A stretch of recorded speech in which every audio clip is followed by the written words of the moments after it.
Hari ini saya mau sharing lagi mengenai kenapa diam. Karena terkadang tidak semua perlu dan bisa dijelaskan. Kenapa masih bisa senyum? Karena menangis tidak akan bisa mengubah apapun. Kenapa bisa terlihat kuat? Karena sudah terbiasa jatuh tanpa ada yang tahu. Kenapa sunyi? Karena yang berisik pun belum tentu paham. Jadi memang Tuhan mengajarkan saya untuk diam. Tidak semua masalah dan tidak semua hal-hal kadang-kadang kita perlu jelaskan. Karena kadang itu juga tidak menyelesaikan masalah.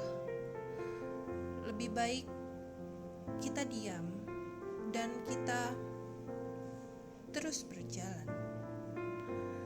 Karena walaupun sulit, walaupun tidak mudah awalnya, tapi setelah kita berjalan, kita biasanya baru menyadari apa yang Tuhan mau, apa yang Tuhan maksud.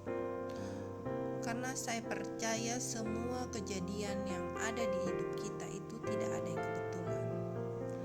Tuhan sudah punya rencana yang terindah buat hidup kita, yang kadang-kadang mungkin waktu kita menjalaninya itu kita tidak mengerti, kita tidak enak, dan kita tidak bisa melihat. Tapi saya belajar untuk taat apa yang Tuhan mau. Apapun itu, saya hanya mau menyenangkan hati Tuhan. Karena kita tidak bisa menyenangkan hati semua orang. Pasti apapun yang kita lakukan, banyak orang yang suka, ada yang tidak suka. Dan kita tidak bisa menjelaskan itu semua. Karena belum tentu orang juga mengerti. Yang mengerti keadaan kita itu hanya diri kita. Jadi hanya kita yang tahu apa yang harus kita lakukan.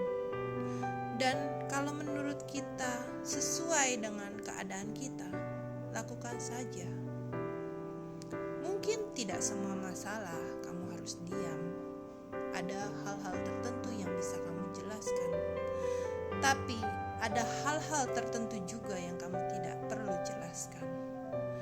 Jadi saya hanya nurut apa yang Tuhan mau, dan saya percaya semua kejadian ini akan indah pada waktunya. Itu aja sharing saya hari ini. Thank you semuanya. God bless you.